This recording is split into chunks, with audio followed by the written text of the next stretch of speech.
Salut à tous, bienvenue sur cette nouvelle vidéo.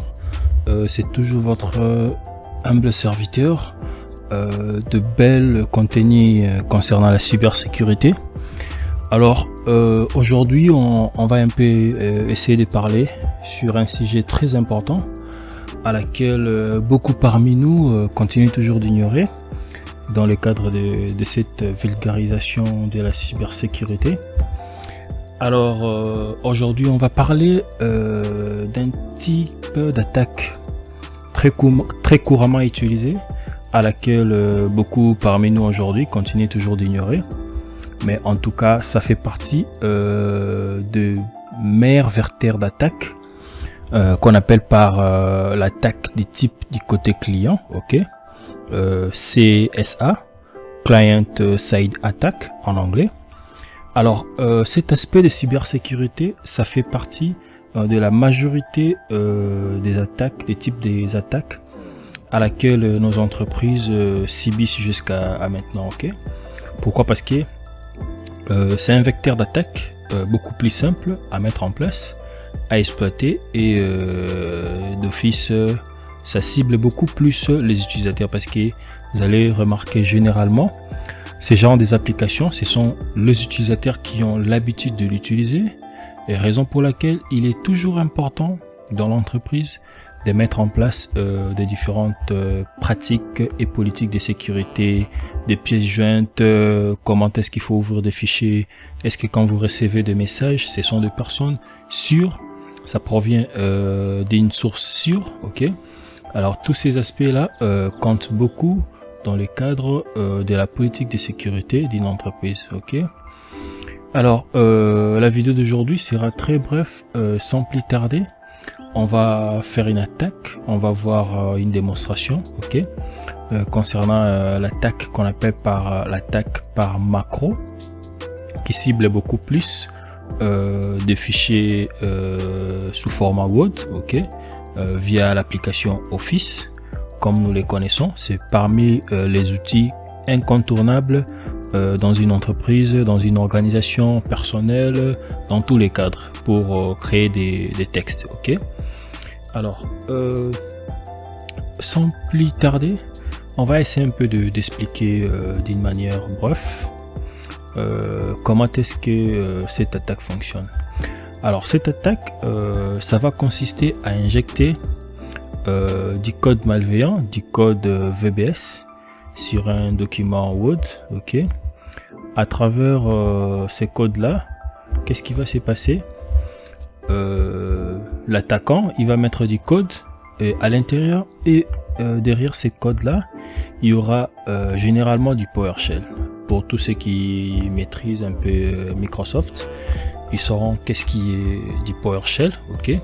Voilà, alors à travers du code qu'il mettra derrière, ça va permettre à l'utilisateur de faire une demande de ce qu'on appelle du shell inversé, ou carrément de son outil en ligne de commande PowerShell, qui va lui permettre, à l'attaquant de récupérer le contrôle de son interface PowerShell.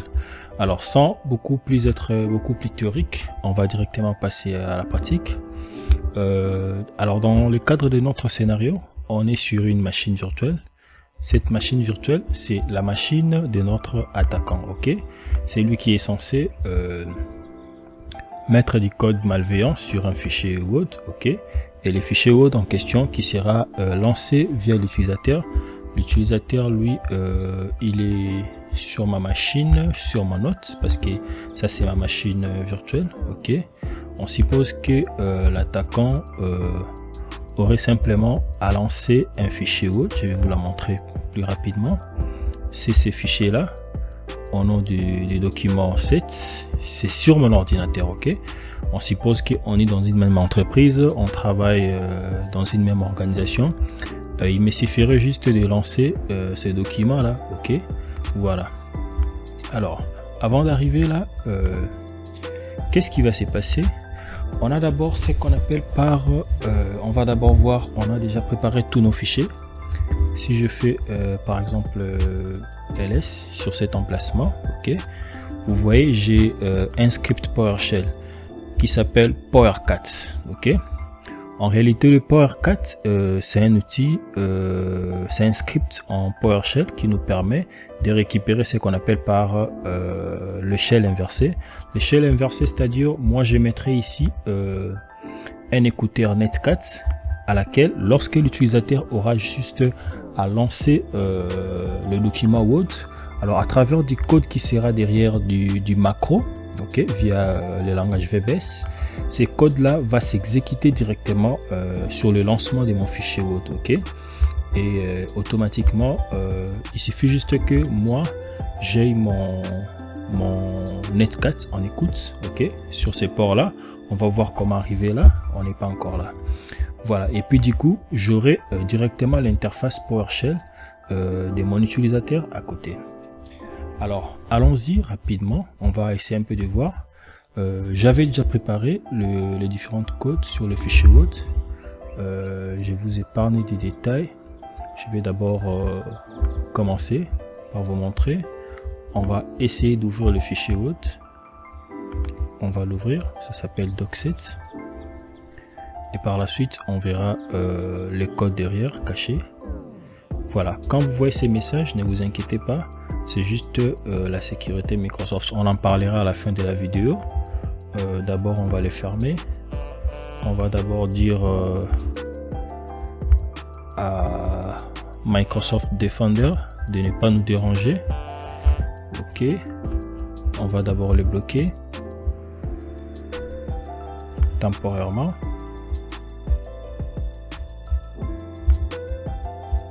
Voilà, on va désactiver la protection en temps réel. On les ferme, comme ça, ça va nous permettre de bien exécuter notre labs. Voilà, là je suis sur un document Word qui s'appelle présentation du département nouvellement créé. Ça peut être un fichier Word qui a déjà des bons contenus, bien fait et tout, mais c'est pas ce qui nous intéresse. Alors l'attaque par macro, pour ceux qui savent c'est quoi les macros sur un document Word, c'est juste du contenu qu'on met sur un fichier Word, je sais pas, ou Excel, qui va nous permettre de gérer les comportements d'ouverture des lancements d'un fichier. Alors à travers cet aspect du macro, il y a possibilité de mettre du code malveillant derrière. Ok, si je viens là sur affichage, où est-ce qu'on les voit, vous venez sur l'option macro. Il y a plusieurs paramètres prédéfinis, mais moi j'ai à créer celui-ci qui s'appelle My Macro. Ok, vous pouvez aussi créer chez vous tout en venant ici créer, et nous on avait déjà créé en avance. On viendra simplement voir qu'est-ce qui a été mis derrière. Je viens sur My Macro, ce que j'ai créé, je viens sur modifier. Ok, ce qui est intéressant, c'est la troisième partie, parce que généralement par défaut quand vous créez un nouveau macro sur un fichier Word, il vous donnera déjà les premières options, comment est-ce que ça doit se comporter, comment est-ce que ça doit s'ouvrir et tout. C'est cette partie, sab auto open, my macro, le nom de mon fichier, nsab, et puis sab document open, my macro, voilà un peu. Mais ce qui est le plus important, c'est le contenu de mon macro, c'est cette partie. C'est là où mon code va s'exécuter. C'est la partie ici.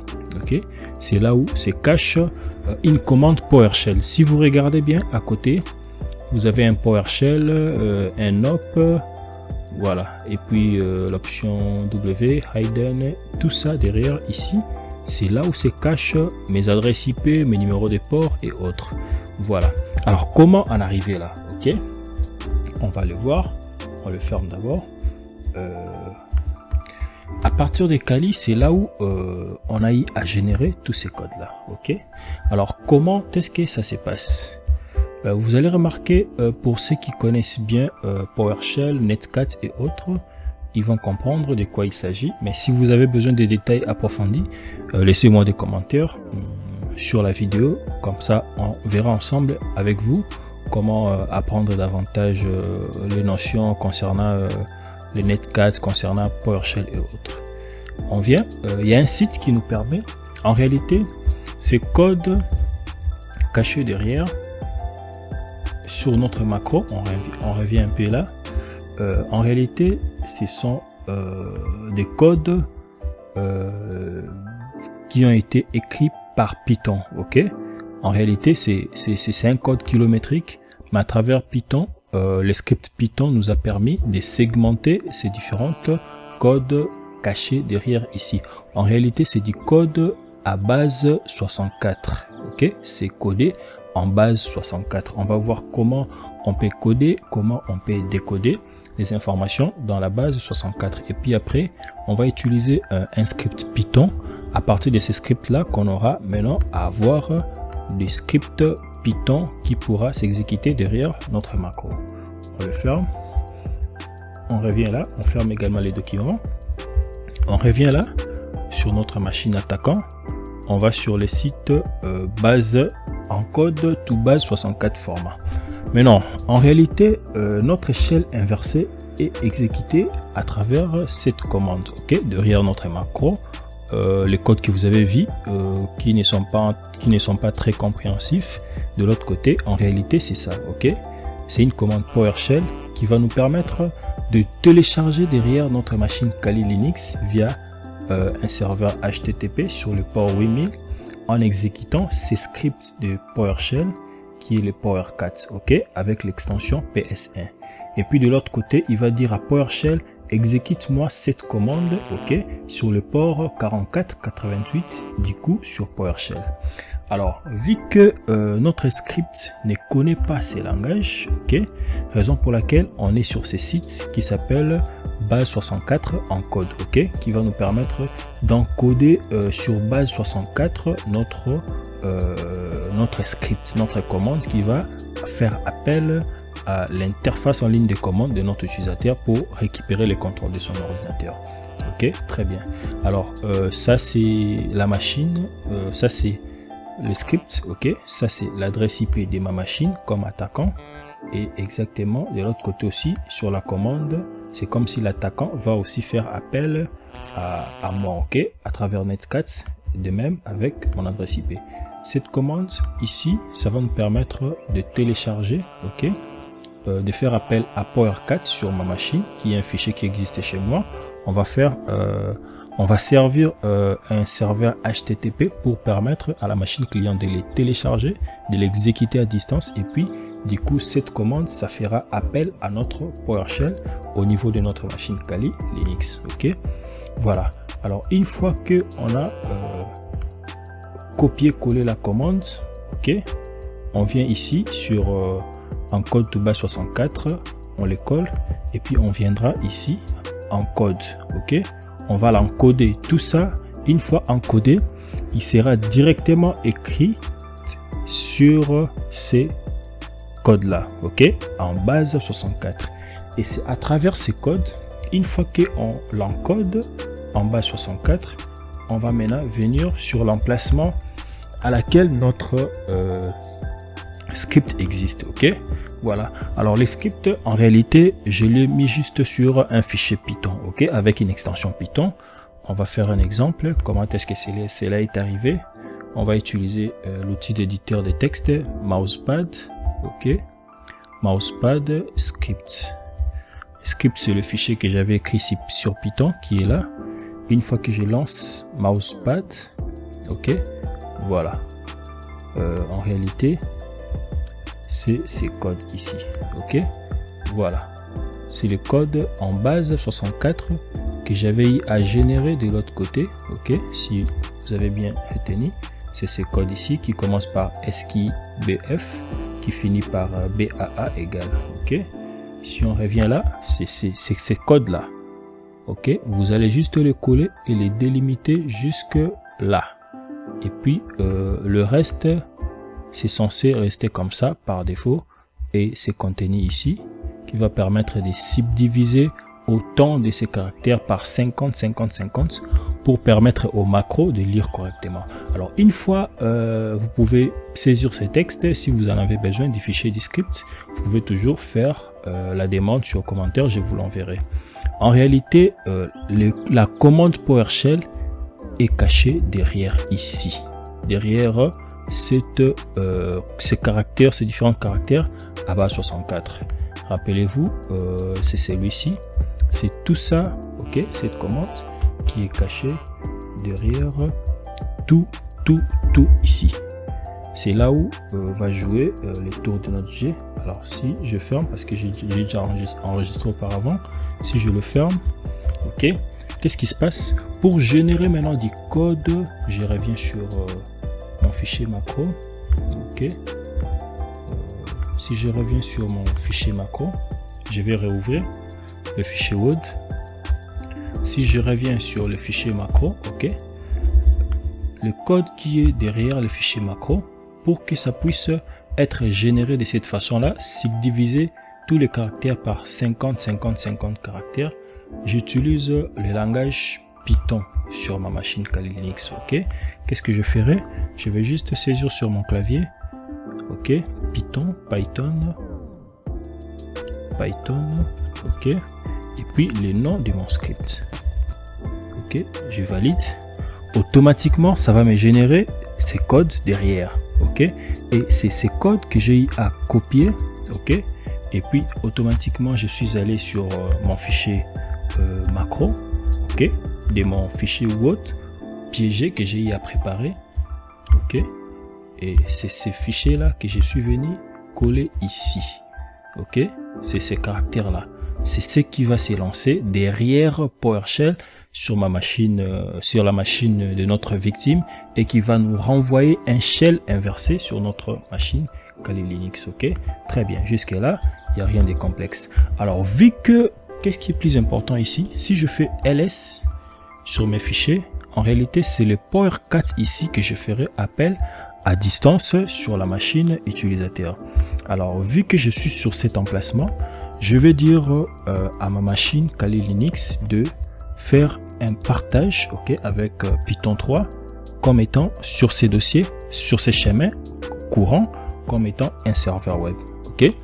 Ce qui fera de sorte que lorsque je ferai appel sur le fichier Word du macro que je vais envoyer à mon utilisateur, automatiquement il viendra chercher ces fichiers ici, ok, PowerCat, qui va lui permettre de lancer PowerShell à distance sur la machine et me donner automatiquement l'invite des commandes de notre utilisateur ici, ok. Alors sans plus tarder, on va passer à l'attaque en question, ok. Voilà, je vais juste lancer mon écouteur Netcat sur le port 4488. Pourquoi? Parce que c'est le port à laquelle, si on revient là, qu'on a eu à générer, ok, au niveau de notre code PowerShell. Voilà, très bien. On va lancer notre écouteur. Une fois c'est fait, on ira juste de l'autre côté. On va simplement exécuter le fichier Word. Ok, vous allez remarquer, il y a une petite fenêtre PowerShell qui s'élance rapidement. Sans plus tarder, si on revient sur notre machine Kali, et l'affaire est jouée, le tour est joué.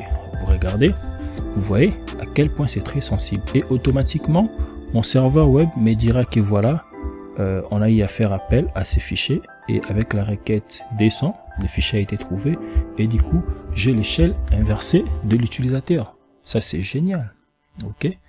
Voilà, si je fais who am I pour dire que c'est qui je suis, automatiquement ça me dit que voilà, je suis sur l'ordinateur Predator, l'utilisateur qui est actuellement connecté c'est bien moi-même, parce que c'est sur ma machine physique. Si je fais hostname, voilà, c'est ma machine Predator, ok. Voilà, automatiquement je suis sur ma machine. Ça c'est très dangereux, ok. Voilà, je peux faire des dires. Si je suis sur le disque D, je peux voir tous les contenus qui sont sur mon ordinateur, tout comme je peux le récupérer. Ça, je suis connecté sur la machine de la victime, et je peux du coup aller sur le disque C. Voilà, je peux voir mes fichiers Windows. Si vous regardez, j'ai pas mal de disques. J'ai un disque D, un disque key, ok, voilà. Je peux aller de l'autre côté, j'ai fait key, deux points. Je suis toujours sur la machine de la victime. J'ai tout ça, ok, voilà. Ça revient au même. Si je viens là, vous voyez, voilà, c'est tout ce que j'ai. Donc, automatiquement, je me suis connecté sur la machine de la victime. Alors, c'était un peu ça, voilà. Le plus important pour éviter ce type d'attaque, je dis toujours aux gens que l'antivirus Microsoft Windows Defender est très efficace actuellement avec les mises à jour de Microsoft. Il a déjà été notifié, ce genre des attaques et tout. Microsoft continue toujours à améliorer ses services. Je pense que ce type d'attaque, une fois que Microsoft Defender est à jour, je pense qu'il peut facilement reconnaître du code derrière le macro et puis automatiquement bloquer l'écriture ou la lecture de ces codes-là. Parce que vous allez remarquer que la majorité des utilisateurs n'aiment pas trop faire des mises à jour. Et pourtant, si votre système n'a pas de mises à jour, Microsoft Defender ne saura pas comment bloquer ce type d'attaque. Et du coup, l'utilisateur sera vraiment un très bon victime pour son attaquant. Ok, alors là, je reviens. J'avais désactivé mon Windows Defender, vous avez remarqué. Là, je vais le remettre. Si vous le remettez, du coup, vous ne serez pas victime de ce genre d'attaque. Ok, merci. C'était juste cette démonstration pour aujourd'hui. N'oubliez pas surtout de vous abonner sur la chaîne et de ne pas manquer tout ce qui est lié à la cybersécurité.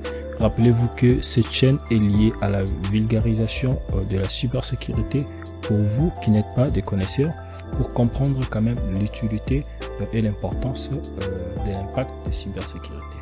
Merci et à bientôt.